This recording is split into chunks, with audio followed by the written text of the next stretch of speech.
दोस्तों मैं गुलरेज उस्मानी वेलकम करता हूं आपका आप budgies bird and beauty channel में। और उम्मीद करता हूं कि आपके बर्ड्स भी बहुत अच्छे होंगे और आप अपने बर्ड्स का बहुत अच्छे से ख्याल भी रख रहे होंगे। दोस्तों आज बात करेंगे कॉलोनी ब्रीडिंग की। कॉलोनी ब्रीडिंग कितनी सक्सेस है, क्या कॉलोनी ब्रीडिंग करते हुए आप मुनाफा उठा सकते हैं, मुनाफा ले सकते हैं बर्ड से आप फ़ायदा ले सकते हैं, ब्रीडिंग अच्छी ले सकते हैं क्या कॉलोनी ब्रीडिंग से।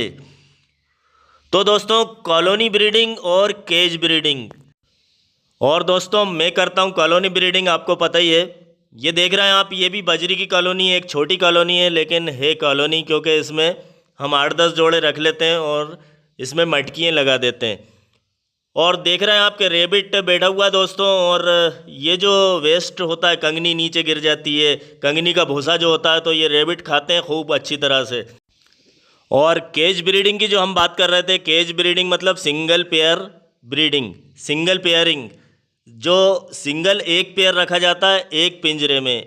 एक पिंजरे में दोस्तों एक पेयर रखा जाता है और पेयर के हिसाब का पिंजरा होता है। फिंच का छोटा पिंजरा होता है और बजरी का थोड़ा बड़ा होता है, और लव बर्ड का जो होता है वो और भी बड़ा होता है, थोड़ा कॉकटेल का उससे भी बड़ा होता है। तो इस तरह से आप सिंगल पेयरिंग कर सकते हैं, और सबसे ज़्यादा फ़ायदा जो होता है वो सिंगल पेयरिंग में होता है, जो कि केज ब्रीडिंग होती है। वो इसलिए दोस्तों क्योंकि बर्ड्स जो होते हैं वो डिस्टर्ब नहीं होते, एक दूसरे से अलग अलग रहते हैं, और उनका ध्यान रहता है खाने में और ब्रीड करने में। और कॉलोनी में मस्ती ज़्यादा करते रहते हैं, सोशल टाइप का माहौल मिलता है उनको, तो होता है कि कुछ पेयर ब्रीड नहीं भी करते हैं, और फिर उनके बच्चे भी सेफ रहते हैं। दूसरे जो पेयर होते हैं उनका डर नहीं रहता कि जैसे कॉलोनी में होता है कि बच्चों को मार देते हैं या कोई परेशान करते हैं, ऐसा कुछ नहीं होता है। दूसरा ये कि बीमारियां जो होती हैं एक दूसरे को कम लगती हैं। और कॉलोनी में क्या होता है कि एक जगह सब पानी पीते हैं, तो एक बीमार हुआ तो सब हो सकते हैं। और केज ब्रीडिंग में आप बीमार बर्ड्स को अलग, क्योंकि वो तो अलग है ही, आप उसे निकाल दीजिए या जो भी कर दीजिए, अलग हटा दीजिए, इस तरह से कर सकते हैं। वर्क जो करते हैं जैसे लव बर्ड वगैरह पे, अच्छी अच्छी म्यूटेशन पे आप काम करते हैं, वो भी आप केज ब्रीडिंग में कर सकते हैं। इसका नर उससे लगा दिया, उसका नर इससे लगा दिया, और इसकी मादा को उससे लगा दिया। इस तरह से दोस्तों सब बर्ड्स जो होते हैं आपकी नज़र में रहते हैं, और कॉलोनी में तो पहचान करना मुश्किल हो जाता है। अब आप देख रहे हैं ये इतने बहुत सारे हैं, अब इसमें कैसे पहचान होगी और कौन सा हम पहचानेंगे। और कभी कभी हमें जैसे अलग भी करना है, जैसे ब्रीडिंग पेयर छांटना है, तो बहुत मुश्किल काम हो जाता है दोस्तों। हालांकि कहते हैं कि लव बर्ड में कि शाम के वक्त मटकी में बैठ जाते हैं, उनको पकड़ लो आप, लेकिन मटकी में बैठ तो जाते हैं, लेकिन जैसे ही हम कॉलोनी में घुसते हैं वैसे ही निकल के भाग जाते हैं, तो हम कहाँ तक पकड़ेंगे। और फिर इतने जब बर्ड हो जाते हैं तो बहुत मुश्किल हो जाता है। और एक ये होता है कि इसमें फालतू टाइप के बर्ड जो होते हैं वो पहचान ही नहीं आते। फालतू टाइप के मतलब जो ब्रीडिंग नहीं करते हैं, या तो वो बुज़ुर्ग हो गए होते हैं, उनकी एजेड हो गए होते हैं, उनकी एज हो गई होती है, या फिर बीमार टाइप के होते हैं, या फिर कमज़ोर टाइप के। और कुल मिला के कुछ ऐसे होते हैं जो कि ब्रीड करते ही नहीं है, तो उन्हें पहचानना बड़ा मुश्किल काम है। तो वो फालतू रहते हैं और फालतू दाना खाते रहते हैं, और फिर एक टाइम ऐसा आता है कि उनकी तादाद बढ़ती जाती है, बढ़ती जाती है, क्योंकि एजेड होते जाते हैं बर्ड। तो कॉलोनी ब्रीडिंग ऐसी है कि कुछ दिन की चांदनी जो कहते हैं, और फिर अंधेरी रात तो चांदनी का मतलब ये है दोस्तों कि कुछ दिन अच्छी ब्रीड होती है, कुछ साल अच्छी ब्रीड होती है, और फिर एकदम ख़राब ब्रीड जो होने लगती है, तो उसकी वजह यही होती है कि बर्ड्स पुराने हो गए होते हैं और फालतू ज़्यादा बर्ड्स हो गए होते हैं, ब्रीडर पेयर कम रह जाते हैं, पहचान करना जैसे मैंने बताया मुश्किल होता है। ऐसी बहुत सारी बातें। और एक आसानी ये है, जैसे आप देख रहे हैं कि ये एक ही थाली में खा रहे हैं। एक ही थाली में खाना एक अच्छा माना जाता है कि प्यार बढ़ता है। हालांकि प्यार बढ़ने से मतलब नहीं है। यहाँ पे एक थाली का मैंने इसलिए बताया कि एक थाली में मेहनत कम करना पड़ती है, आपको एक ही थाली धोना है बस शाम को। और जब बहुत सारे बर्ड होंगे आपके, अलग अलग केज में होंगे, तो बहुत सारी कटोरियाँ धोना पड़ेंगी, पानी की भी और दाने के भी। कुछ 4-5 दिन में आपको दाने की भी धोना है, 4-5 दिन में, 8 दिन में, जब भी गंदी हो जाए। तो दोस्तों एक जोड़े के 3 बर्तन हो जाएंगे। एक तो हो गया आपका दाने का, जो कि हमेशा रखा रहता है सीड मिक्स का, उसको आप 8 दिन में या जब भी गंदा हो जाए तो आप उसे धो सकते हैं। और फिर एक होता है सॉफ्ट फूड का और एक होता है पानी का।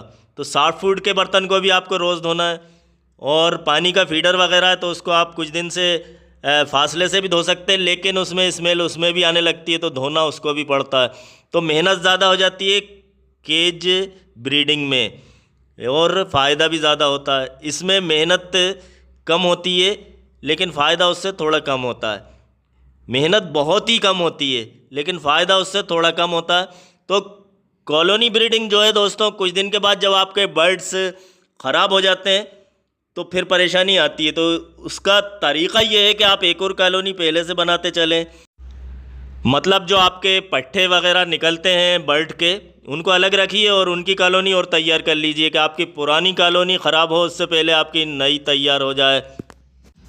दूसरा ये करना है आपको कि जब कॉलोनी में आप बर्ड्स छोड़ते हैं तो पहले तो आप जैसे बाज़ार से ला रहे हैं या कहीं से भी ला रहे हैं, एक जगह आप छोड़ते गए बहुत सारे हो गए वो, या पट्टे लाए आपने और एक कॉलोनी में छोड़े और वो एडल्ट हो गए। तो अब आपको ये करना है कि डायरेक्ट उसी में मटकी नहीं लगा देना है उसी कॉलोनी में। अगर आप उसी कॉलोनी में लगा रहे हैं तो आप फालतू किस्म के बर्ड्स को हटा दीजिए और जोड़े ही रहने दीजिए, या फिर आप ऐसा कीजिए कि जोड़े जोड़े निकाल के अलग कर लीजिए, फालतू बर्ड्स उसी में रहने दीजिए और एक अलग कॉलोनी बनाइए, उसमें जोड़े छोड़िए आप। यानी नर मादा बराबर होना चाहिए। ये मुर्गी की तरह नहीं होता कि एक मुर्गा और फिर 5-6 मुर्गियाँ और 8 मुर्गियाँ होती हैं और काम चल जाता है। ऐसा नहीं है दोस्तों। लव बर्ड में या किसी भी तरह के आप ये एग्जॉटिक बर्ड्स जो भी रखते हैं तो जोड़े बराबर होना चाहिए, जितने नर उतनी मादाएँ छोड़ें। तो ये मैंने बताया दोस्तों आपको कि एक अच्छी कॉलोनी ब्रीडिंग आप कैसे कर सकते हैं। अच्छी कॉलोनी ब्रीडिंग मतलब ज़्यादा से ज़्यादा आप कॉलोनी में भी फ़ायदा इस तरह से ले सकते हैं, लेकिन इसका मतलब ये नहीं है कि ये कॉलोनी ब्रीडिंग जो है कि केज ब्रीडिंग से अच्छी होती है। अच्छी केज ब्रीडिंग ही होती है। बस ये है कि आप कॉलोनी ब्रीडिंग को और अच्छा इस तरह से कर सकते हैं। अच्छी केज ब्रीडिंग होती है दोस्तों, उसमें आप अलग अलग जोड़ों को अलग अलग तरह से आप खाना भी दे सकते हैं, किसी को कुछ दे सकते हैं और किसी को कुछ दे सकते हैं, दवाएं भी दे सकते हैं इसी तरह से, और लड़ाई झगड़ों से भी बर्ड्स बच जाते हैं। कॉलोनी में लड़ाई झगड़े बहुत होते हैं। बाकी दोस्तों अपनी अपनी पसंद की बात है। अब मैं कॉलोनी ब्रीडिंग ही पसंद करता हूं तो मैं कॉलोनी में बर्ड्स पालता हूं, क्योंकि मुझे बहुत ज़्यादा मेहनत नहीं करना। और दूसरी बात यह है कि जैसे मटकियाँ लगाते हैं, किसी को बॉक्स पसंद होता है, मुझे मटकियाँ पसंद होती हैं, और ब्रीडिंग आप देखते हैं कि मटकियों में भी मेरे यहाँ अच्छी होती है माशाल्लाह। तो फिर मिलते हैं दोस्तों एक अगले वीडियो में, और आप मेरे चैनल को भी सब्सक्राइब कर लीजिएगा अगर आपने नहीं करा हो तो, क्योंकि दोस्तों आप मेरे चैनल को सब्सक्राइब कर लेंगे तो उससे ये होगा कि जब भी कोई मैं अगला वीडियो अपलोड करूँगा तो फिर आपके नोटिफिकेशन पे आ जाया करेगा।